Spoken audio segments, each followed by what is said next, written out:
Welcome, Coral Reef Aquarium School Basic. Today is our 18th episode and we will be talking about the brain corals. So we start with an introduction. In this episode we will be talking about primarily two types of brain corals, being Favia and Favites. They're traded as Favia and Favites. And we will also focus on the most common traded variants of this coral, what's commonly available. This coral is categorized as large polyp stony coral, LPS. And curiosity, the difference between Favia and Favites, you see the difference on the polyp distinction.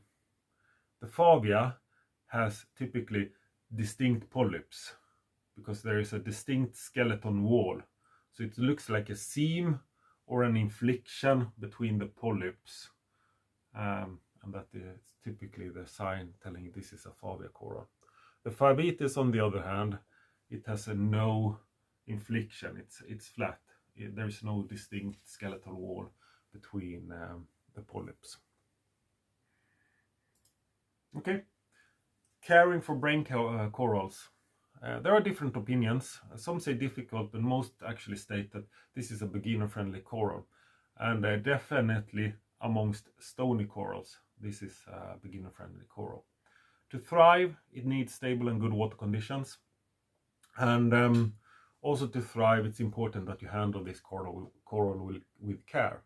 So try to lift it from below, so you don't get in contact with the flesh. And try to avoid grabbing or squeezing the flesh onto the skeleton.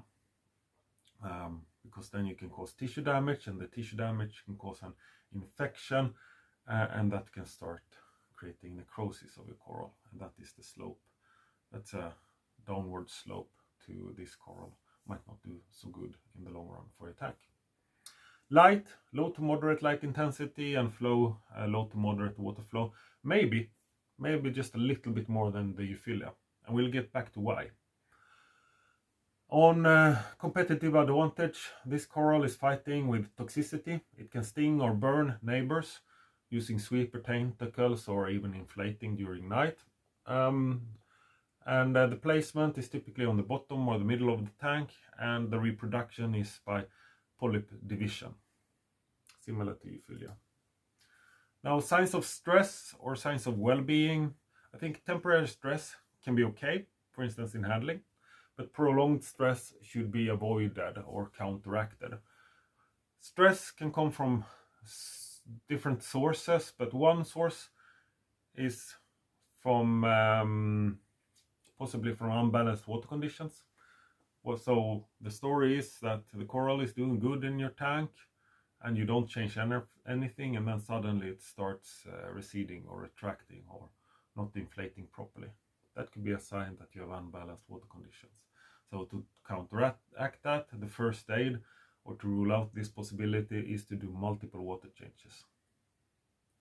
And as usual, it's very important that we have a calibrated salinity meter when we're doing this, not to make things worse.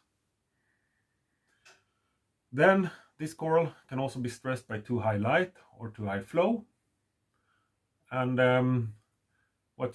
signs of this is actually too high light. You can see the tissue start retracting or pulling back, and even starting seeing signs of bleach on the coral. It's starting to bleach. It's looking pale. Could be too high light. Too high flow, on the other hand, typically starts that you can actually see that the jet of the water is pushing the tissue on the skeleton. So you start seeing the skeleton protruding through the tissue, and if you don't counteract that, the tissue will start taking damage or start receding from that area. So try redirect your flow to avoid that if you see that phenomenon. But also actually too low flow can be problematic, and too low flow, signs of that is that you start seeing that detritus and junk starts accumulating on top of the coral, on top of the polyp. And the problem with that is that long term this might cause bacterial infection, and that will damage your tissue, and that is typically difficult to turn back from. So try to avoid that. Enough flow to have the detritus leave the coral. Signs of well-being, on the other hand, you notice inflation when the light is on. Possibly you see sweeper tentacles during nighttime when the light is off. And possibly you can also see the inflation of the coral when the light is off. That is also common. So I see some signs here during nighttime for I have some pictures where you see the sweeper tentacles, and we also see inflation during night.